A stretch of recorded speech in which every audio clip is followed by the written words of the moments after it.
Úlohou tohto experimentu je zistiť, čo sa stane, keď si elektroskeptik prvýkrát vyskúša elektromobil. Aké pocity zažíva počas jazdy? Zmení osobná skúsenosť jeho názor? Ľudia vo všeobecnosti majú tendenciu si vytvárať názory.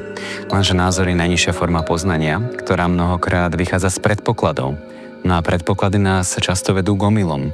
A my by sme ako ľudia mali názor podrobiť určitému vedeckému skúmaniu, a to cez samotnú vlastnú skúsenosť. Práve na základe vyhodnotenia našich vedeckých dát vieme povedať, že ľudia na začiatku jazdy boli doslova zvedaví. No a očakávanie je tiež emócia, ktorá v sebe môže niesť aj rôzne iné emócie. Vidíme to aj na očných pohyboch, registrujeme to celkovo na zmenách fyziológie, ktorá ide ruka v ruke aj s myšlienkovými operáciami.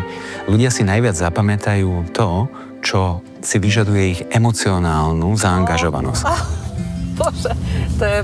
No a my sme registrovali, že práve pri zrýchlení tá emócia, ten zážitok bol naozaj najintenzívnejší. Ako ich zatlačí do sedačky, tak tá emócia stúpa, lebo emócie nás dávajú do pohybu. Inými slovami, bolo to pozitívne prekvapenie. Neverbálna komunikácia je veľmi rýchla komunikácia. A keď hovoríme o úsmeve, tak registrujeme, že je to podvedomá reakcia nášho mozgu. Preto sa ľudia často prezradia, prerieknú sa.